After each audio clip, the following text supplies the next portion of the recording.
ఒకప్పుడు నలంద మరియు తక్షశిల వంటి యూనివర్సిటీస్ కు పాపులర్ చెందిన ఇండియా ఈ రోజు టాప్ 10 దేశాల్లో కూడా లేదు. 2014 నుండి 2018 వరకు భారతదేశం విద్య పైన జీడీపీలో కేవలం 3 నుండి 3.8% మాత్రమే ఖర్చు చేసింది. 2020లో కొత్త విద్యా విధానం ఎన్ఈఈపీ ప్రవేశపెట్టింది. స్టడీ పైన ఖర్చుని 6% కి పెంచుతామని ప్రామిస్ చేశారు. కానీ వాస్తవం తెలిస్తే మీరు షాక్ అవుతారు. నిజానికి విద్య పైన ఎప్పటికీ కేవలం 4.6% మాత్రమే ఖర్చు అవుతుంది. అంటే ప్రభుత్వం కేవలం పేపర్స్ పైన లెక్కల్ని చూపిస్తుందని క్లియర్. యునెస్కో కూడా విద్య పైన 6% ఖర్చు చేయాలని చాలా సార్లు రికమెండ్ చేసింది. ఒకసారి ఆలోచించండి, ఎడ్యుకేషన్ రెవల్యూషన్ వల్లే జపాన్ టెక్నాలజీలో రాజుగా మారింది. జర్మనీ BMW, మెర్సిడీస్ వంటి లగ్జరీ కార్స్ ని తయారు చేస్తుంది. అమెరికా ప్రపంచ పవర్ గా మారింది. మరియు చైనా $19.2 ట్రిలియన్ ఆర్థిక వ్యవస్థను నిలబెట్టింది. ఈ దేశాలన్నిటిలో ఒక విషయం కామన్, వాటి జీడీపీలో 6% లేదా అంతకంటే ఎక్కువ విద్యకు కేటాయిస్తున్నాయి. కానీ 4వ అతిపెద్ద ఆర్థిక వ్యవస్థగా ఉన్నప్పటికీ మనం చిన్న ఆర్థిక వ్యవస్థల దేశాల కంటే కూడా తక్కువ ఖర్చు చేస్తున్నాం. అసలు ప్రశ్న ఏంటంటే, విద్యారంగంలో భారతదేశం ఎక్కడ వెనకబడిపోయింది? విద్యా వ్యవస్థలో ఛాలెంజెస్ ఏంటి? ఇంకా ఇతర దేశాలు ఎలా ముందుకు దూసుకెళ్తున్నాయి? ఈ రోజు ఈ వీడియోలో ఈ ప్రశ్నలన్నిటికీ సమాధానాలు తెలుసుకుందాం. ఇంకా విద్య మొదటి నుండి స్టార్ట్ చేద్దాం. స్వాతంత్రం తర్వాత భారతదేశం విద్య పైన దృష్టి పెట్టింది. Indian institute of technology IITs, Indian institute of management IIMs, Indian institute of science, national law school వంటివి స్థాపించబడ్డాయి. కానీ ఇవి కేవలం ధనవంతులకి మాత్రమే పరిమితమయ్యాయి. అంటే పేదవాళ్లు మరియు గ్రామీణ ప్రాంత ప్రజలకు ఇవి చాలా దూరంగా ఉన్నాయి. అయినప్పటికీ 1968లో ఇందిరాగాంధీ ప్రభుత్వం ఈ విషయంలో కొన్ని మార్పులు తీసుకొచ్చింది. అందరూ ఏదో గొప్ప మార్పు జరుగుతుందని భావించారు. కానీ ఏం జరిగింది? 3 లేయర్ మోడల్స్ ను ప్రవేశపెట్టారు. అంటే ప్రైమరీ, సెకండరీ మరియు హయ్యర్ ఎడ్యుకేషన్ సిస్టమ్. దీని టార్గెట్ 3 లేయర్స్ లో డిఫరెంట్ లెవెల్స్ స్టడీని అందించడం.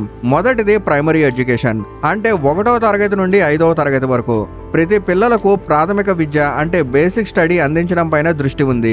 2వ లెవెల్ సెకండరీ ఎడ్యుకేషన్, 6వ తరగతి నుండి 12వ తరగతి వరకు. ఈ లెవెల్స్ లో మ్యాథ్స్, నాలెడ్జ్, హిస్టరీ, జియోగ్రఫీ వంటి సాధారణ సబ్జెక్ట్స్ ను చెప్పారు.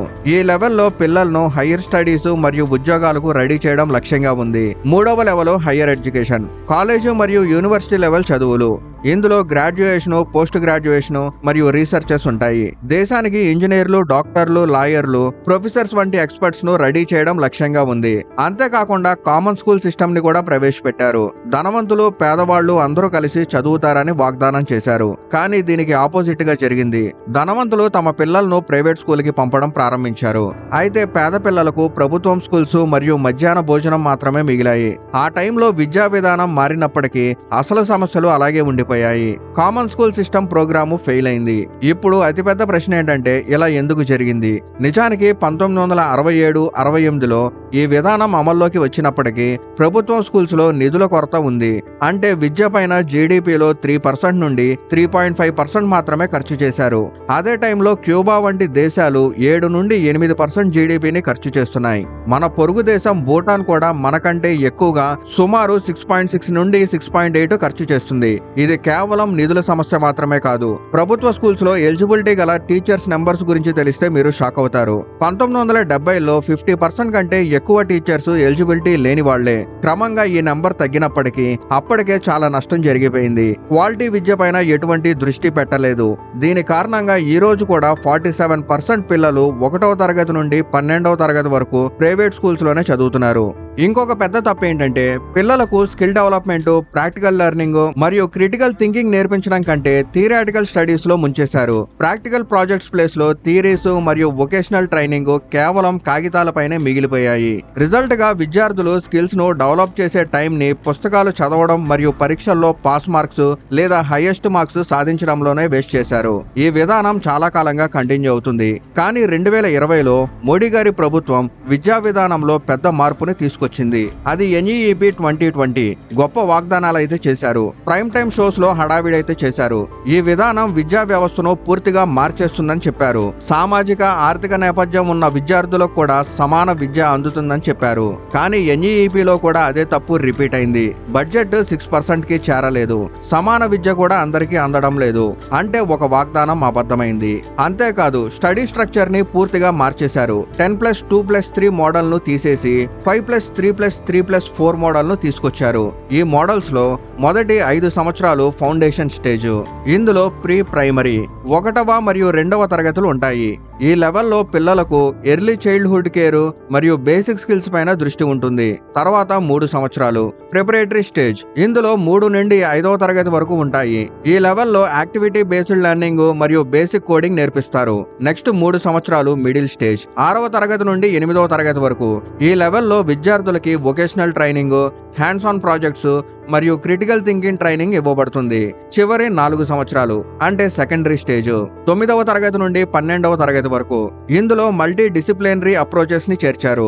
అంటే సైన్స్, కామర్స్, ఆర్ట్స్ మాత్రమే ఆప్షన్స్ కాకుండా విద్యార్థులు తమ ఇంట్రెస్ట్ ప్రకారం సబ్జెక్టులని కలుపుకోవచ్చు. ఇవన్నీ వినడానికి బాగానే ఉన్నాయి, కానీ అసలు ప్రశ్న ఏంటంటే ఇప్పుడు పేద ధనవంతుల పిల్లలు సమానమవుతారా? దీనికి సింపుల్ సమాధానం లేదు. కానీ రియాలిటీని అర్థం చేసుకోవడానికి కొన్ని వాస్తవాల్ని చూడాలి. ఈ రోజు కూడా భారతదేశంలోని ప్రభుత్వ స్కూల్స్ లో సుమారు 20% ట్రైనింగ్ లేని టీచర్స్ ఉన్నారు. 46 నుండి 54% ప్రభుత్వ స్కూల్స్ లో ఇంటర్నెట్ లేదా కంప్యూటర్స్ లేవు. గ్రామీణ ప్రాంతాల్లో పరిస్థితి మరింత దారుణంగా ఉంది. అంతేకాక దేశంలో 1 లక్ష సింగిల్ టీచర్స్ స్కూల్స్ ఉన్నాయి. అంటే ఒకే టీచరు ఒకే స్కూల్లో అనేక సబ్జెక్టులని చెప్తున్నారు. ఇంకా వందలాది స్కూల్స్ లో బేసిక్ ఫెసిలిటీస్, ఎలక్ట్రిసిటీ, టాయిలెట్స్, ఇంకా స్టూడెంట్స్ కూర్చునే సిస్టమ్ కూడా సరిగ్గా లేదు. ఇలాంటి పరిస్థితుల్లో ఎన్ఈఈపీని అమలు చేయడం ప్రభుత్వానికి ఎంత సులభం? మొదట బేసిక్ ఫెసిలిటీస్ ని సమకూర్చాలి, టీచర్స్ కు ట్రైనింగ్ ఇవ్వాలి, అన్ని స్కూల్స్ లో ఎక్స్పెరిమెంటల్ ల్యాబ్స్ ను ఏర్పాటు చేయాలి. అంతేకాక ఇప్పటికే ఉన్న ప్రైవేట్ స్కూల్స్ తో కోఆర్డినేషన్ కూడా చేయాలి. ఇవన్నీ విద్యకు సంబంధించిన సమస్యలు. అంతేకాక ఎమోషన్స్ మరియు భాషల గౌరవం కూడా పెద్ద సమస్య. ఎన్ఈఈపీలో 3 లాంగ్వేజ్ విధానం ప్రవేశపెట్టినప్పుడు సౌత్ రాష్ట్రాల్లో వ్యతిరేకత ఎదురైంది. ఈ విషయం మీకు గుర్తుండే ఉంటుంది. ఈ సమస్యను కూడా పరిష్కరించడం పెద్ద ఛాలెంజ్. ఇదే ఆ తేడా. ఇది భారతదేశాన్ని వెనుకబాటుకు నెట్టింది, ఇంకా అభివృద్ధి చెందిన దేశాలను ముందుకు తీసుకెళ్లింది. భారతదేశం దశాబ్దాలుగా థియరిటికల్ విద్యపైనే దృష్టి పెట్టగా అభివృద్ధి చెందిన దేశాలు ఆపోజిట్ మార్గాన్ని ఎంచుకున్నారు. ఇక ముందుకు వెళ్లే ముందు ఒక విషయం క్లియర్ చేస్తాను. ఇకపై చెప్పే విద్యా బడ్జెట్ ఆయా దేశాల జీడీపీ శాతంగా ఉంటుంది. ఇవన్నీ బిజినెస్ స్టాండర్డ్ రిపోర్ట్ ఆధారంగా ఉన్నాయి. ఇప్పుడు మళ్ళీ మన కథలోకి వస్తే, జపాన్ 2వ ప్రపంచ యుద్ధం తర్వాత పూర్తిగా నాశనమైనప్పటికీ 1950ల నుండే దాని విజనరీ నాయకులు టెక్నికల్ ఇన్స్టిట్యూట్స్, వృత్తిపరమైన స్కూల్స్ పైన దృష్టి పెట్టారు. దీని రిజల్ట్ గా 1970ల నాటికి జపాన్ ఎలక్ట్రానిక్స్, రోబోటిక్స్ లో ప్రపంచ నాయకుడిగా మారింది. నిస్సాను, టయోటా, హోండా వంటి కంపెనీస్ ఈ విద్యా వ్యవస్థ రిజల్టే. అదే విధంగా 2వ ప్రపంచ యుద్ధంలో ధ్వంసమైన Germany dual vocational training system ను అడాప్ట్ చేసుకుంది.